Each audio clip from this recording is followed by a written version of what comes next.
Assalamualaikum warahmatullahi ta'ala wabarakatuh. Bismillahirrahmanirrahim. Alhamdulillah wassalatu wassalamu ala rasulillah Muhammad ibn Abdillah wa ala alihi wa sahbihi wa mawala. Subhanaka la ilma lana illa ma 'allamtana innaka antal alimul hakim. Wa la hawla wa la quwwata illa billahil 'aliyyil 'azim. Amma ba'du. Hadirin jamaah majlis al-i'tiraf yang dimuliakan Allah Subhanahu wa taala. Alhamdulillah di malam ini Allah Subhanahu wa taala masih memberikan nikmatnya, taufiknya kepada kita sehingga kita bisa menghadiri majlis rutinan ini setiap malam Kamis. Mudah-mudahan apa yang kita lakukan ini mendapatkan ridha dari Allah Subhanahu wa taala dan menjadikan pribadi yang lebih takwa lagi kepadanya. Amin amin ya rabbal alamin. Salawatullah dan salamnya kita haturkan kehadiran junjungan kita Nabi besar Muhammad sallallahu alaihi wasallam dan kepada sahabatnya, keluarganya dan semua pengikutnya, dan mudah-mudahan kita termasuk pengikut yang setia yang selalu menjaga sunnah dan menjaga syariatnya Rasulullah sallallahu alaihi wasallam. Amin ya rabbal alamin. Hadirin yang dimuliakan Allah Subhanahu wa taala, meneruskan pembacaan kitab yang kemarin yang masih dalam hal bab dasar-dasar iman. Ini Imam Ahmad bin Zain Al-Habsyi mengatakan, Bismillahirrahmanirrahim. Wa annahu alaihi salatu wassalamu sadiqun fi jami'i ma akhbara bihi 'anillah min as-sirati wal mizani wal hawdi wa ghairi dhalik min umuri al-akhirati wal barzakhi wa min su'alil malakaini wa 'adzabil qabri wa na'imihi. Wa annahu alaihi salatu wassalam, sesungguhnya Nabi Muhammad SAW shadiqun, yaitu benar, fi jami'i ma akhbara bihi 'anillah ta'ala, di semua apa yang dia kabarkan dari Allah Subhanahu wa taala. Minas sirati, dari sirat, bahwa Rasulullah mengabarkan sirat itu ada, dan itu hak, itu benar memang. Wal mizan, mizan timbangan perbuatan amal kita baik atau tidaknya, itu memang hak benar. Wal haudin, haud telaga Nabi memang ada, walaupun perbedaan ulama haud telaga Nabi ini apa sebelumnya sirat, apa setelahnya sirat. Ada yang bilang sebelumnya, ada yang bilang setelahnya, ada yang bilang dua-duanya, sebelumnya ada, setelahnya ada. Wa ghairi dzalik, dan selain itu, min umuril akhirati, dari umur akhirat. Nah ini yang dinamakan sam'iyat. Wajib kita mengimani juga masalah sam'iyat, apa-apa yang kita dengar dari Nabi Muhammad SAW. Di antara juga Nabi pernah mengabarkan adanya wal barzakh, dan barzakh artinya alam barzakh. Wa min su'alil malakaini, dan dari pertanyaan dua malaikat di dalam barzakh tersebut. Wa 'adzabil qabri, dan azab kubur. Wa na'imihi, dan nikmatnya. Hanya di kubur itu ada azabnya, ada nikmatnya. Seperti mana sabda Nabi al-qabr imma rawdah min riyadil jinan aw hufrah min khifatin nira. Kuburan itu kadang menjadi daripada kebun-kebunan surga atau menjadi jurang daripada jurangan neraka. Artinya di situ ada azab juga, di situ juga ada nikmat juga. Wa anna al-Qur'ana, dan sesungguhnya Al-Qur'an, wa jami'a kutubillahil munazzalati haqqun, dan semua kitab Allah yang diturunkan itu hak, benar adanya. Kita wajib mengetahui itu, yaitu 4 kitab, Al-Quran, kedua Az-Zabur, Taurat, dan Injil. Al-Quran diturunkan kepada Nabi kita Nabi Muhammad, Zabur kepada Nabi Allah Daud, Taurat kepada Nabi Allah Musa, Injil kepada Nabi Allah Isa. 4 perkara itu yang wajib kita mengimani. Wal malaikatu haqqun, malaikat juga adanya malaikat hak. Wal jannatu haqqun, dan jannah. Wan naru haqqun, surga adalah tempat nikmat dan neraka adalah tempat azab. Wa jami'a ma jaa'a bihi sayyidina Muhammad sallallahu alaihi wasallam haq, dan semua apa yang dikabarkan Nabi Muhammad sallallahu alaihi wasallam itu hak. Allah Subhanahu wa taala bersabda dalam Al-Qur'annya, "Wa ma yantiqu 'anil hawa in huwa illa wahyun yuha." Nabi Muhammad tidak yantiq, tidak berbicara dari hawa nafsunya, tetapi dari Allah Subhanahu wa taala. Maka dari itu wajib bagi Nabi itu mempunyai mempunyai sifat sidik dan jujur, karena beliau ini sebagai penyampai rahasianya Allah Subhanahu wa taala, penyampai risalahnya Allah Subhanahu wa taala, maka tidak mungkin bagi Rasulullah SAW itu mempunyai sifat kebalikannya shadiq, kebalikannya sidik, yaitu bohong. Hadirin jamaah majlis yang dimuliakan Allah Subhanahu wa taala, sampai di sini aqaid di kitab yang kecil ini, yaitu kitab Risalah. Kita pindah kepada bab yang kedua, yaitu masalah ibadah. Faslun fil ibadat min fiqh Syafi'iyah. Fasal di dalam ibadah dari fikih Imam Syafi'iyah. Jadi kitab ini menerangkan khusus tentang fikih Imam Syafi'iyah. Pertama adalah bab wudu. Al-wudu, furudul wudu'i sittatun. Babnya wudu itu ada 6. Artinya apa? Wudu kita tidak sah apabila 6 ini kita tidak dilakukan. Satu pun dari 6 ini jika kita dilupa tidak dilakukan, maka itu tidak sah. Apa yang pertama? Al-awwal wan niyat. Harus kita niat wudu. Apa itu niat? Niat menurut mazhab Imam Syafi'i adalah qasdul fi'li muqtarinan bil fi'l, qasdul syai' muqtarinan bil fi'l. Bermaksud sesuatu bersamaan dengan pekerjaannya itu namanya niat. Jadi ketika seumpamanya saya baca kitab, terus di situ ada niat mau baca kitab, pas saya baca kitab, itu namanya niat. Kenapa? Karena bermaksudnya dalam hati itu bersamaan dengan pekerjaan. Ada bermaksud sesuatu itu tidak bersamaan dengan pekerjaan. Contohnya, setelah asar saya mau pergi ke rumah teman. Itu kan bermaksud sesuatu. Tapi pekerjaannya kapan? Nanti. Nah itu indana menurut Imam Syafi'i itu dinamakan azm, bukan niat. Jadi bukan niat bermaksud sesuatu dan sesuatu bersamaan dengan sesuatu itu.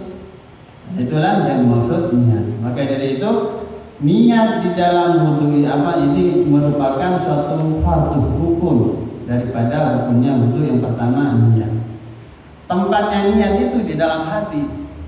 Tempatnya niat di dalam hati. Adapun melafalkannya, bilang kita setiap wudu nawaitul wudu'a li raf'il hadatsil asghari, itu sunnah.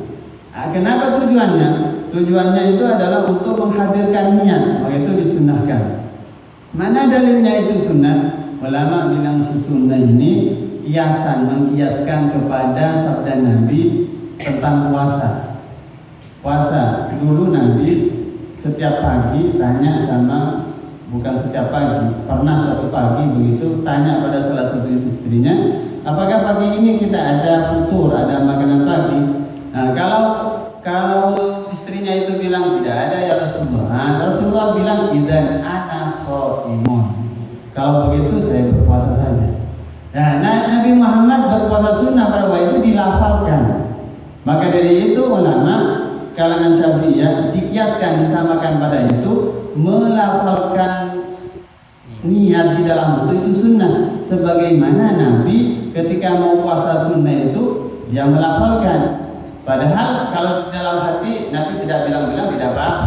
Nah, kita meniru Nabi di berpuasa. Maksudnya kata ulama dikiaskan kepada perbuatan Nabi di waktu puasa. Artinya memang tidak ada riwayat di wudu ini Nabi bilang nawaitul wudu'a li raf'il hadatsil asghari, tidak ada riwayat yang meriwayatkan begitu. Nah, tetapi ulama mazhab Syafi'iyah bilang ini dikiaskan kepada puasa. Begitu juga nanti di bab sholat. Begitu juga semua bab ibadah melafalkan niat menurut mazhab Syafi'i ini sunnah. Kiasan dalilnya disamakan dengan Nabi ketika dulu mau sholat, mau puasa sunnah. Kata Nabi idzan ana shaimun. Kalau begitu saya berarti itu dilafalkan. Nah, jadi sekali lagi tempatnya niat itu di dalam hati. Maka tidak sah kalau orang berniat cuma melafalkan saja, nanti ketika sudah ambil wudu tidak ada niat semua. Itu tidak sah. Atau sebaliknya, walaupun tidak bilang nawaitul wudu, tapi ketika ambil air wudu dia berniat dalam hatinya, ingin mengambil wudhu, maka itu sah. Kenapa? Karena yang dihitung itu adalah niat. Niat itu adalah tempatnya hati.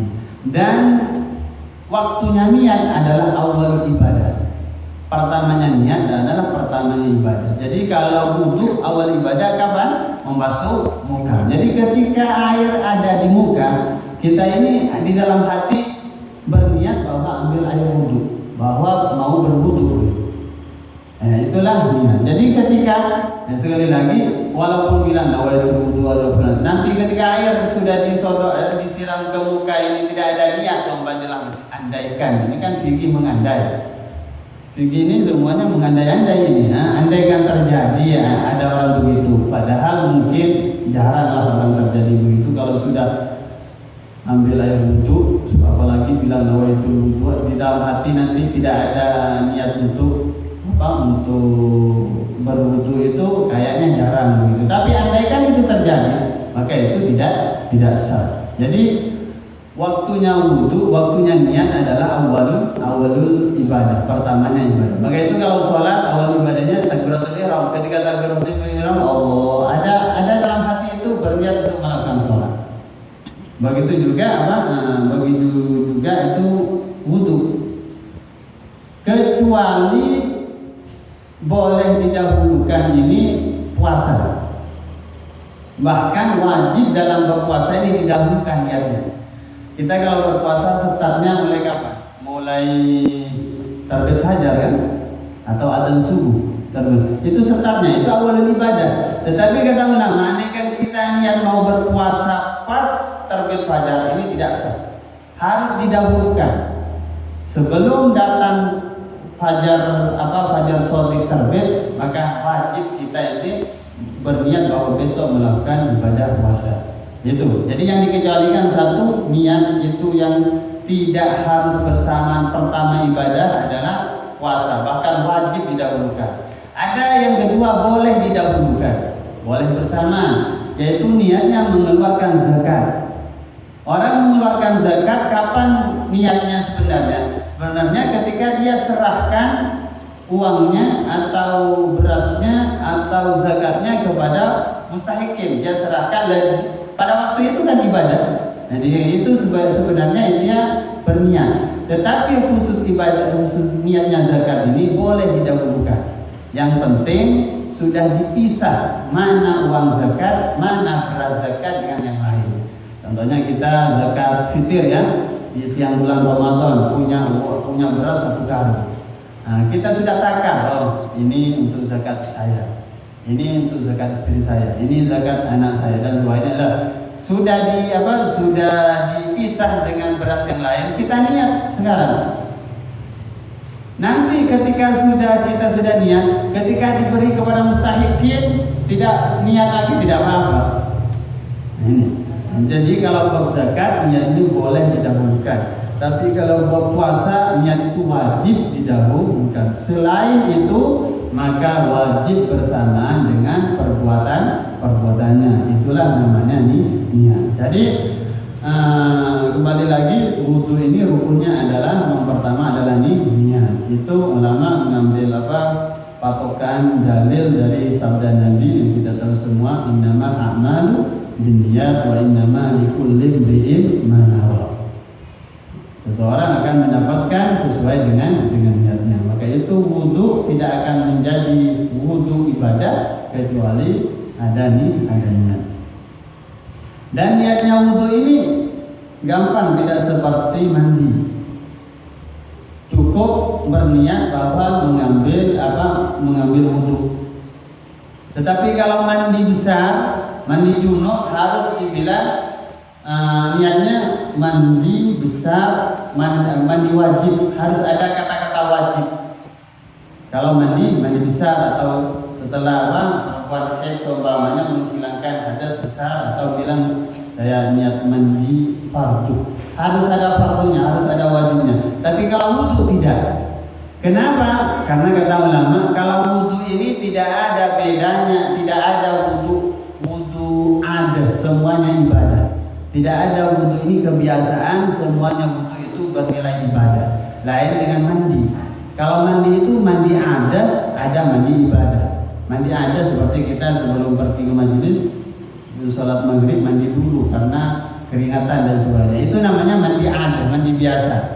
Kalau mandi wajib adalah ketika junub, ketika kita kumpul suami istri, lah itu namanya mandi wajib. Untuk membedakan antara mandi wajib dengan mandi biasa itu perlu dibilang wajib.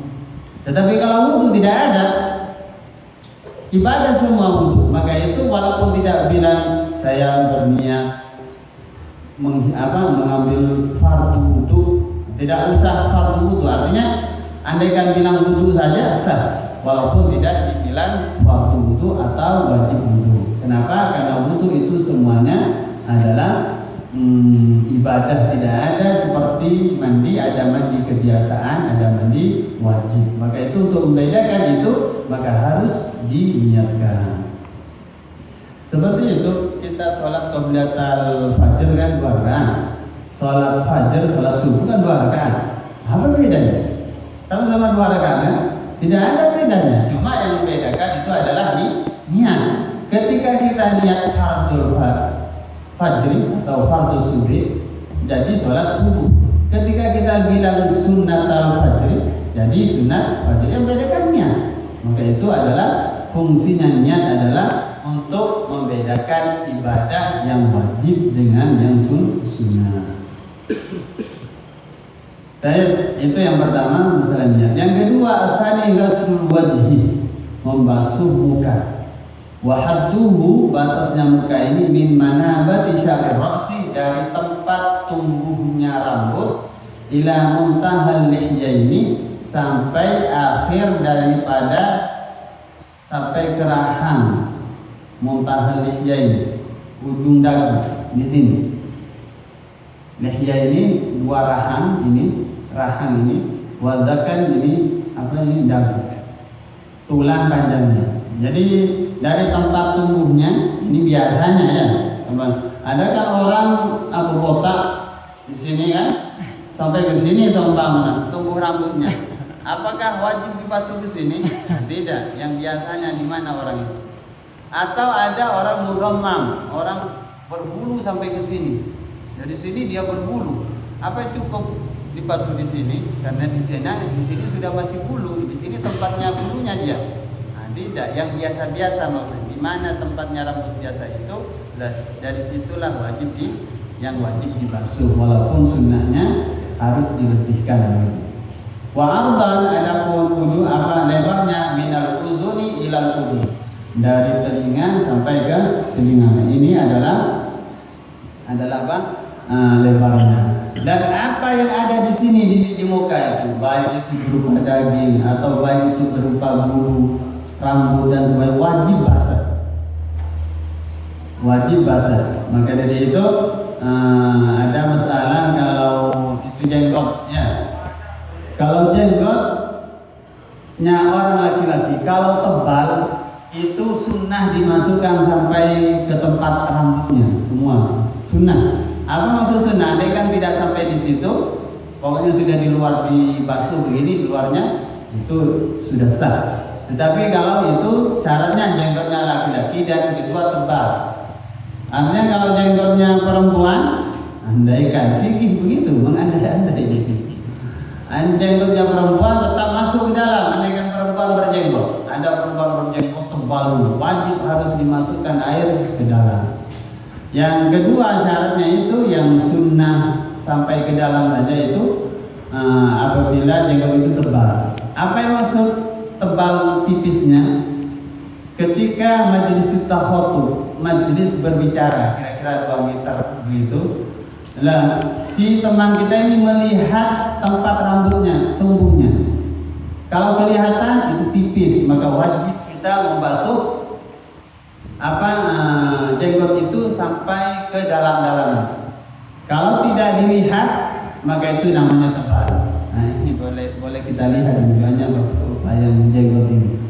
Jadi mungkin kalau saya ini bisa dilihat ya, masih bisa. Berarti wajib masih wudu. Tapi kalau seperti bapak misalnya tebal, artinya tidak wajib sampai ke dalam, tapi sunnah maksudnya. Karena itu apa, tebal begitu.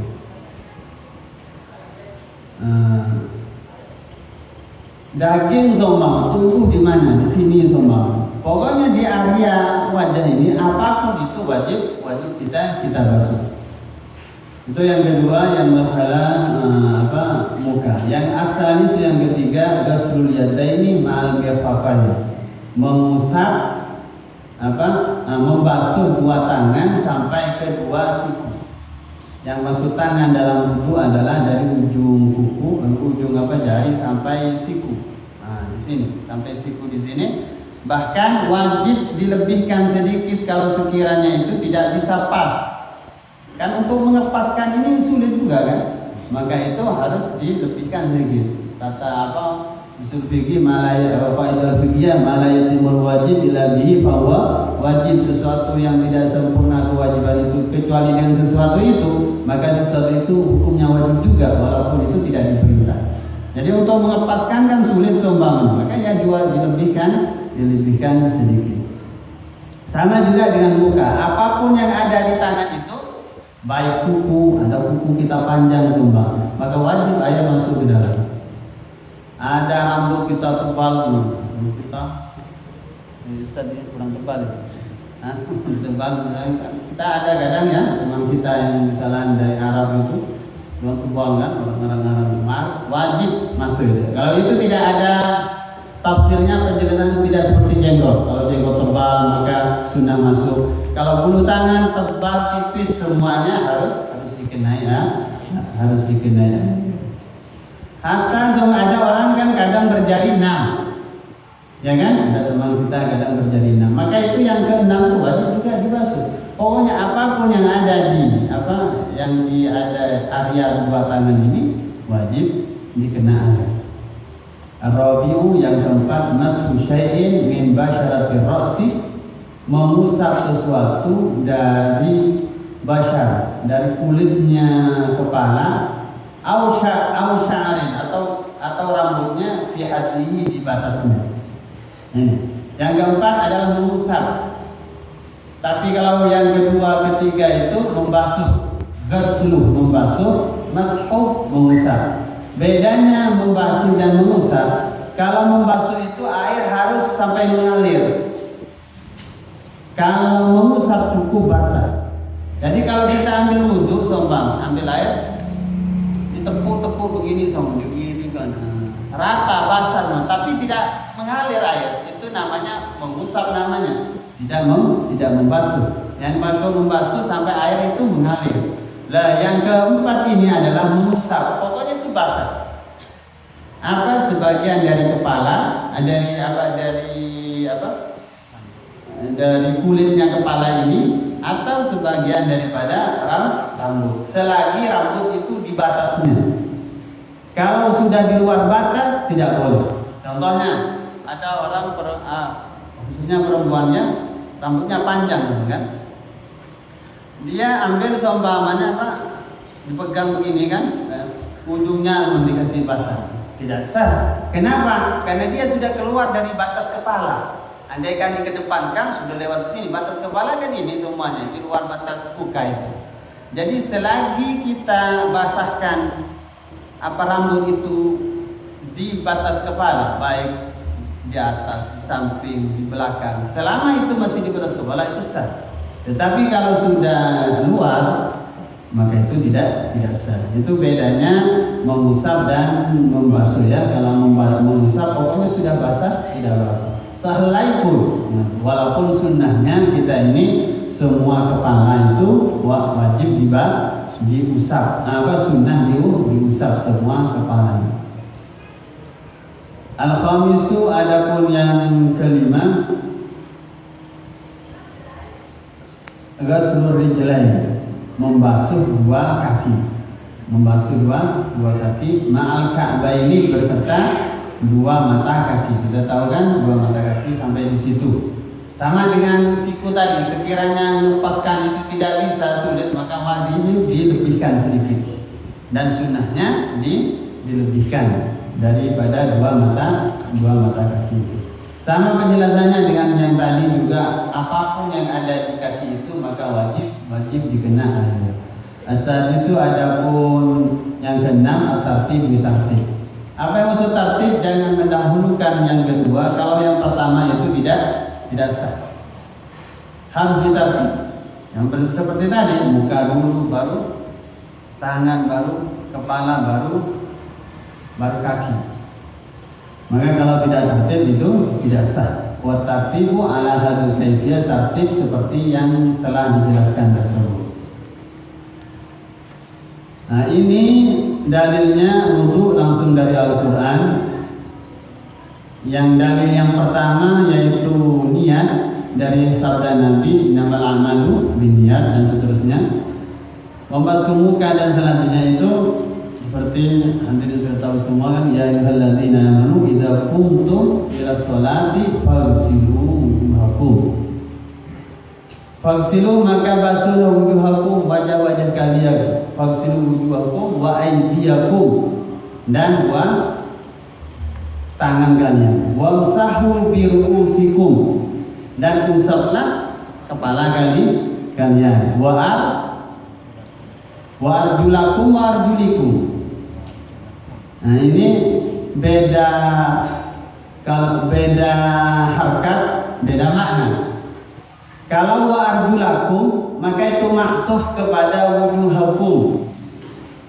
Apa wajah disuruh apa tadi? Wajah disuruh basuh, berarti kaki wajib dibasuh. Kalau dibaca wa arjulikum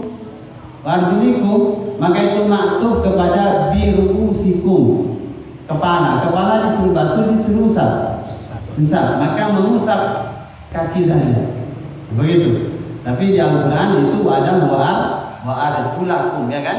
Nah, artinya kaki itu disuruh basuh, tidak disuruh usap. Lalu itu maktuf kepada sebelumnya, itu tidak maktuf kepada sebelumnya biruusikum, tidak maktuf kepada lafal biruusikum. Nah, adapun tartib katanya dalilnya itu karena Allah Subhanahu wa taala sebutkan begitu. Maka itu menjadi dalil bahwa rukunnya wudu itu harus tartib. Seperti apa yang sudah disebutkan Allah. Dan yang kedua, Nabi kalau wudu demikian. Makalah ulama mazhab Syafi'i ini menganggap merangkum bahwa fardunya wudu itu ada 6. Satu berniat dan seterusnya begitu.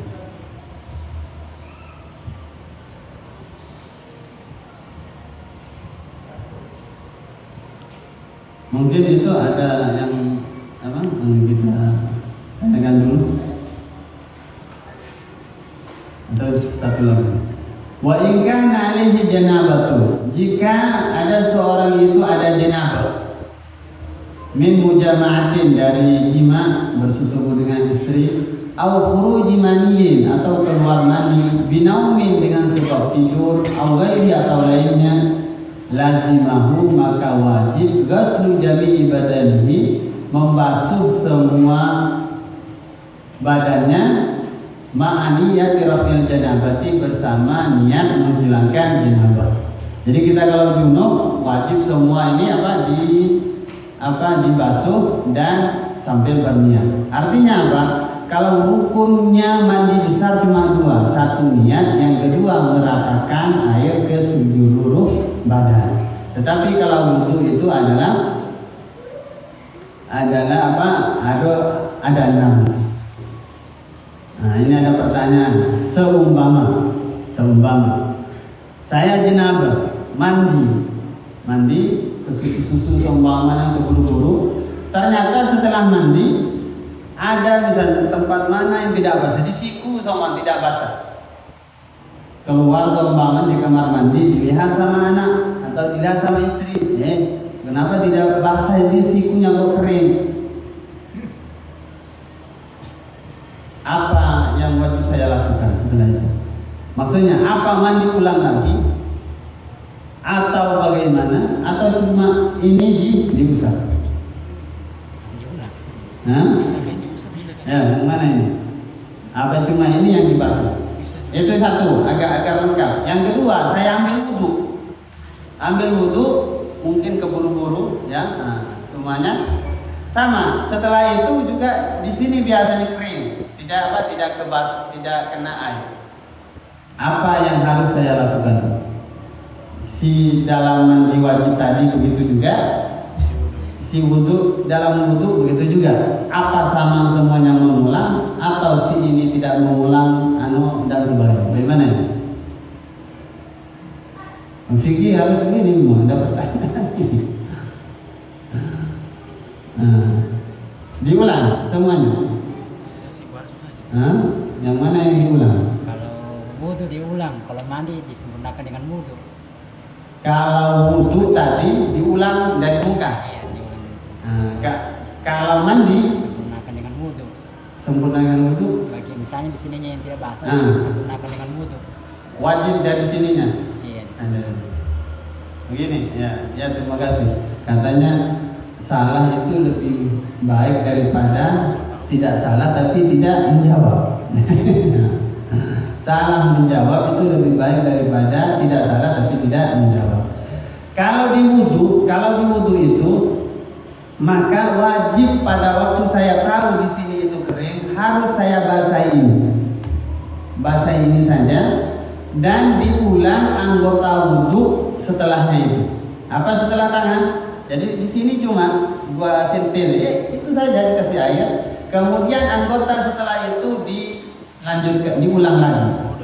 Muka, kepala dan kaki. Tetapi kalau mandi besar, keluar kamar mandi, cuma ini yang kering, tinggal ini. Cuma masuk ke kamar mandi lagi, ini dikasih basah, sudah selesai. Begitu jawabnya. Ada pertanyaan lagi, kenapa kok beda? Ini syarat amal. Ketika kita paham, karena wudu itu syaratnya tertib. Apa tertib? Tidak sah anggota yang kedua ketika anggota pertama belum selesai. Ya kenapa tadi ini kan kepala sudah selesai, kaki sudah selesai dibasuh, kok diulang lagi? Iya, bukankah rukunnya wudu ini tertib? Apa tertib? Tidak sah anggota yang kedua kalau anggota pertama belum sempurna, tidak sah. Atau anggota yang ketiga tidak sah kalau kedua belum sah. Jadi tadi itu saya kan belum sah. Ini kan masih kering ini. Berarti yang saya usap kepala, yang saya basuh kaki ini berarti tidak sah. Nah, ketika sudah dibasuh maka sempurna ini sudah tangan, maka setelah itu kita ulang. Jadi tidak usah diulang dari depan. Tetapi kalau mandi besar, kenapa cuma itu saja? Karena di mandi besar tidak ada syarat tertib, rukun tertib tidak ada. Yang penting meratakan air. Terserah niat kita meratakan air ketika air nyampe di tangan baru niat, terserah. Pokoknya di mana saja. Tapi kalau wudu niat harus bersamaan ketika membasuh muka. Jadi begitu. Jadi ketika kita sudah ini biasanya sering ya, kalau kita coba lihat anak-anak muda biasanya hari Jumatan itu kan cepat-cepat ambil wudu. Di sini ini banyak yang kering ini. Ketika ditegur seumpamanya tidak usah mengulang lagi, ininya basuhi, terus setelah itu ini ya lanjutkan. Atau ada yang di sini basuh cuma kepala saja sudah. Kan begitu, tidak, itu dianggap tidak sah. Kenapa? Karena sebelum kepala barusan belum sah. Karena wudu itu disyaratkan tertib, tetapi kalau mandi besar itu tidak disyaratkan tertib. Kalau ada perban itu wajib sesungguhnya ketika ambil wudu ya. Itu wajib dibuka. Tetapi kalau tidak bisa dibuka, dilihat. Kalau air kan ada perban itu, ketika kita ambil wudu itu, air itu masuk ke dalam. Masuk. Kalau sudah masuk ya tidak apa-apa. Dan ada yang memang tidak masuk. Atau memang tidak dibasahi, karena kalau dibasahi ini bertambah parah penyakit atau dan sebagainya. Nah itu makzur, tidak apa-apa. Jadi ketika ada perban, biasa wudu begini, sebiasanya. Ketika perban ini tidak bisa dikena air, maka yang bisa saja yang bisa saja. Nah, ketika sudah selesai tangan, jangan pindah ke kepala. Bertayamum dulu. Nanti akan datang bab tayamum.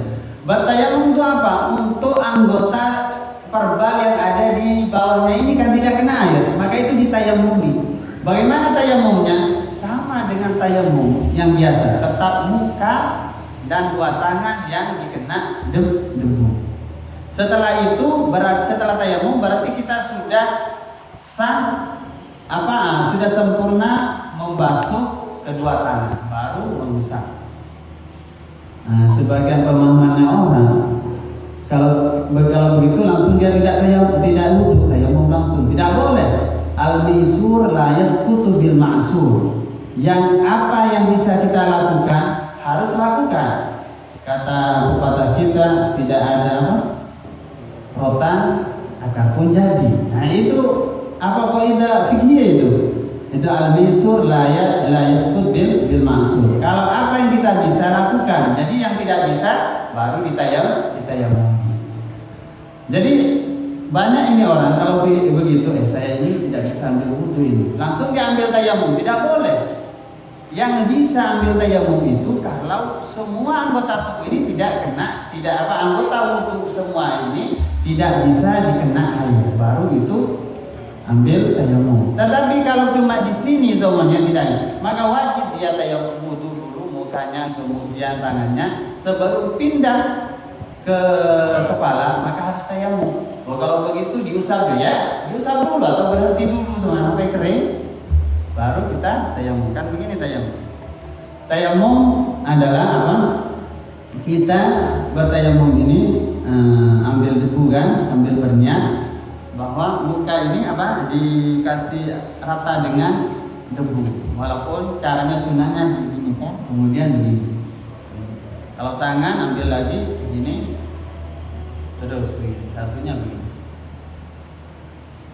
Jadi bertayamumnya begitu, walaupun cuma yang ini, tujuannya bertayamum dari ini, tetap begitu juga. Ada juga tayamum kan gantinya wudhu karena dia sakit tidak bisa pegang air. Bagaimana tayamum? Begitu juga muka dan tangan. Ada orang juga tidak punya air setelah dia junub sumpah. Kan gantinya apa? Mandi junub, tayamum. Apa yang ditayamumi? Muka dan tangan. Bukan cuma sepertinya katanya ada ceritanya orang Indonesia pergi ke Arab katanya suami istri untuk mendapatkan berkah katanya di sana, jadi berhubungan di sana. Dan dapat berkahnya haramain begitu. Setelah itu tidak ada air mau mandi. Pergi ke padang pasir berguling-guling laki perempuan itu ke pasir, ditanya, "Bapak ini?" "Iya, saya tadi malam kumpul sama istri saya, terus tidak ada air." "Ya apa? Tayamum." Jadi gantinya apa? Gantinya air digulung-gulung semua, tidak. Jadi walaupun jenabah yang ditayamumi itu muka dan tangan. Wudu juga gantinya wudu, muka dan tayamum. Gantinya ini cuma yang 5 cm semua, sama dengan muka dan tayamum. Jadi ingat kepada pertanyaan Ustaz. Jadi ketika ada verbal itu, kalau itu tidak bisa dikena air, yang bisa kita tayamum wudu dulu. Pas di situ sudah selesai, jangan pindah ke setelah itu, tapi bertayamum dulu, baru berpindah setelah itu. Sebab kalau pindah sebelum kita tayamum, berarti ini tidak sah, tidak sempurna. Sedangkan wajib rukunnya wudu harus tertib.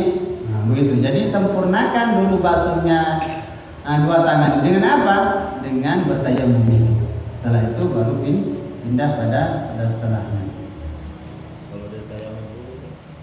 Kalau bertayamum dulu, ya boleh bertayamum dulu. Tapi maksud bertayamum dulu ketika sudah ada perbal di anggota itu, cuma di tangannya di sini. Jadi muka dulu basuhi, setelah itu bertayamum. Baru setelah tayamum ini basuhi. Sembarang. Atau apa yang seperti tadi, muka dulu kita wuduhi, terus tangan, kecuali yang tidak bisa kan. Sebelum pindah ke kepala kita tayamum. Atau yang kedua dipilih apa? Muka dibasuhi, setelah muka dibasuhi langsung tayamum. Setelah tayamum baru yang bisa dibasuh ini dibasuh dengan air. Dan begitu dipilih mana yang lebih disukai itu tidak apa-apa. Lain artinya apa? Tidak boleh bertayamum duluan. Di sini seumpamanya ya, langsung bertayamum duluan.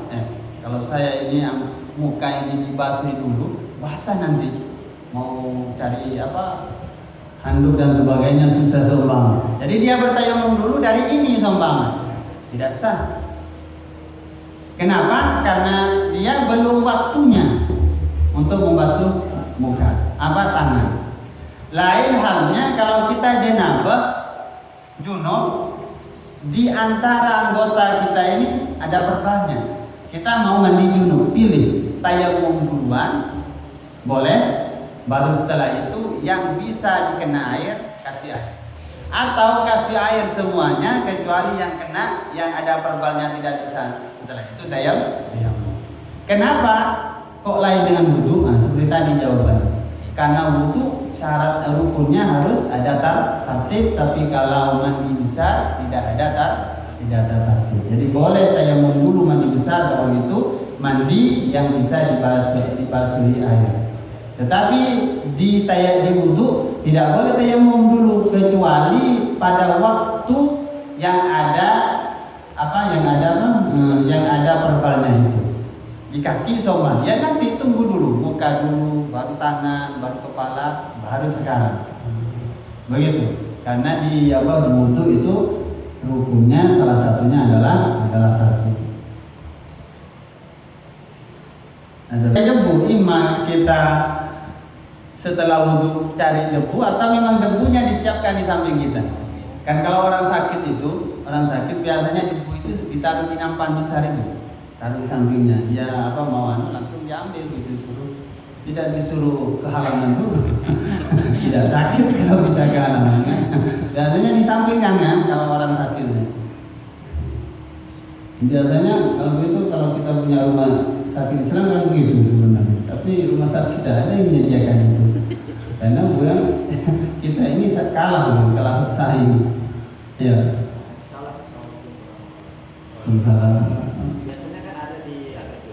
Ini kan kalau kita berbicara fikih kan ada 4 mazhab. Kalau yang kita ini pakai mazhab Syafi'iyah, ya tidak sah yang begitu, harus pakai debu.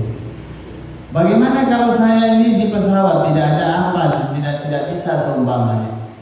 Nah, maka itu mungkin bisa sebenarnya kita pakai air. Dengan hemat kita mungkin di bawah itu pakai kain begitu kan? Pernah Ustaz siapa di TV itu kasih praktek gitu. Nah, kalau pakai air kan tidak ada khilaf. Kalau yang begitu, kalau debu itu menurut mazhab Syafi'i harus debu. Ada yang bilang mazhab lain itu kalau sudah darurat apapun itu ini kan ada debunya seumpamanya. Nah, gitu kan. Tapi kalau pakai air tidak ada khilaf. Jadi sehebat mungkin taruh begini terus cucurkan sedikit-sedikit begitu kan. Nah, tapi ini masalah membasuh kan harus ada mengalir sedikit, maka itu harus misalnya kain di bawahnya sedikit begitu. Kalau cuma kasih air di situ begini kan, nah, ini kan basah semua, tapi ini tidak mengalir, harus ada mengalir air sedikit begitu. Jadi begitu, menurut mazhab Syafi'iyah tidak sah begitu. Bagaimana caranya kalau sudah tidak ada begitu? Itu namanya orang fagitu tahurai. Tidak ada 2 alat suci, air tidak bisa, debu tidak ada. Maka itu baginya sholat dihormati wudu. Sholat tanpa mempunyai tujuannya menghormat wudu. Jadi sholi fardhu dhuhri dihormati wudu. Nanti itu yang sholat yang demikian berapa kali itu wajib dikotok nanti. Lain dengan kamu kita sudah pakai air gitu. Jadi menurut mazhab Syafi'iyah jalan keluarnya begitu. Sholat dihormati wudu nanti wajib dikotok.